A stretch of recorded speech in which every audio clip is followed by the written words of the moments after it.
Well, it's time for some long overdue Dodge Viper therapy.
Cars I'm considering if I sell my Dodge Viper ACR.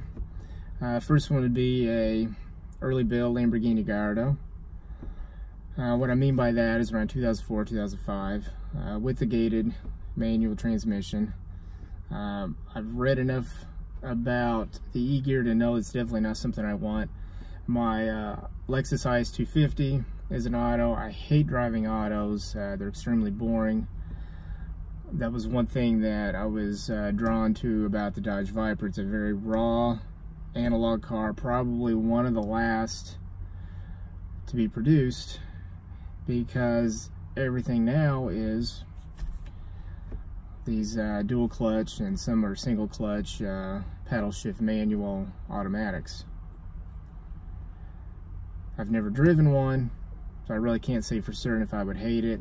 I know it's a far cry from an IS250. Those are nothing more than just an automatic with a couple of paddles on there. Finding a manual trans Gallardo is not difficult. I've noticed there's several out there on the market. The prices are very reasonable. I haven't checked on insurance. I don't expect it to be too much more than what I'm paying on this. The second car I'm considering is a Lamborghini Murcielago, preferably around 2004, 2005. There were more of those offered in the gated manual transmission. I'm finding those extremely difficult to find. The E-gear seemed to be the favorite option with all years of Murcielago. I'm seeing a lot of Spyders up for sale. Not really too surprising considering it is middle of winter. It's not a car that's really very practical to drive. Any car that I do get, if I do get rid of the ACR, any car I get to replace that, I will be driving regularly throughout the year. I don't believe in garaging and storing a car. I've tried that in the past with other cars I've owned, and it never ended well. Cars are not meant to be left stationary for a long period of time. They do need to be run regularly. Now there are some exceptions. I don't get a car like this out if there's rain or snow. I do draw the line there. Extreme cold, I do draw the line there. The tires on this car are not rated for anything under 32 degrees. They will crack and deteriorate. The third car I'm considering is the 2012 McLaren MP4 12C. Absolutely amazing car. It's a technological advancement. It's a really good show from McLaren getting back into producing cars again. But with it being the first year for them mass producing cars, it is riddled with lots of problems. I've read many horror stories of transmissions going out, engines going out. There's even a video that's relatively new on YouTube right now of a car that was recently purchased very cheaply that's on its second transmission that just went out, and it needs a third one. That is a car that is going to require a warranty policy, an all-inclusive policy through McLaren. It's about $5,000 a year.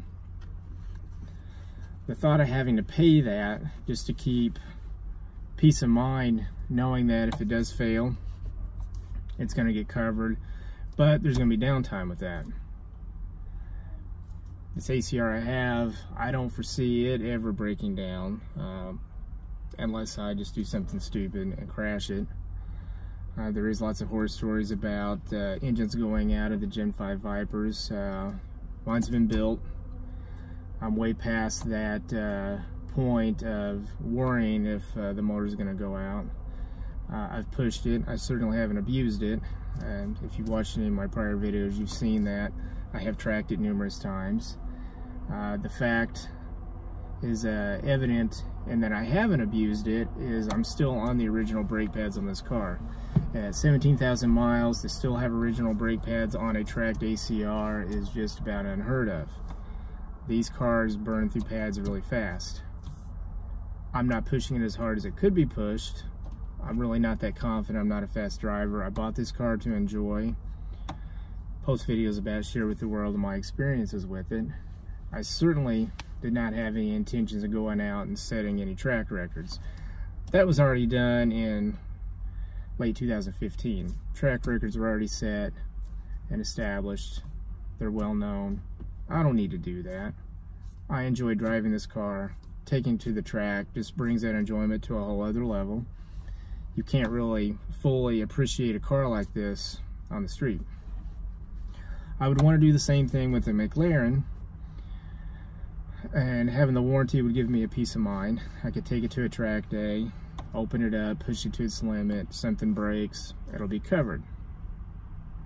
But it's just the downtime of it, it really kind of bothers me. I've heard that it can take several months to get certain replacement parts, and with the warranty needing to be renewed every year, you're guaranteed another $5,000 or so to invest back into the car just for peace of mind if something were to break. I have read stellar reviews from previous owners. They've said they've never had any problems out of their cars. I'm sure that goes with just about any exotic you read about. You're going to read horror stories about any kind of a car. I've owned lots of different cars over the years. I do plan on doing a series of videos about my prior cars I've owned, kind of going into, you know, what my thought was, why I bought it, what my experience was, the things I did to it. My passion for cars started back in '94. So I have a nice little list, the Viper being the most exotic and the most extreme and expensive car I've ever owned. So naturally anything that I replace it with, I'd want it to be equal in its exotic nature, if not more so. But I'm really conflicted with whether or not I should sell this car. Granted, I don't have the money. I mean, if I had the means, I would go out and I would purchase a Gallardo or a Mercy or an MP4, and I'd post videos about it and then have both cars side by side in the garage. That's not the world I live in. I live in middle class world. I earn money just like everybody else. I pay taxes and insurance just like everybody else. So anything I get, I need to make sure it's a sound decision that's not going to cause me a financial burden or headache down the road. I'm definitely open to input, suggestions. I appreciate any and all comments. If you think I'm absolutely stupid for selling this car, go ahead and voice it. You know, I'm open to all of it. I'm on the fence about this. Comment below. Thank you for watching.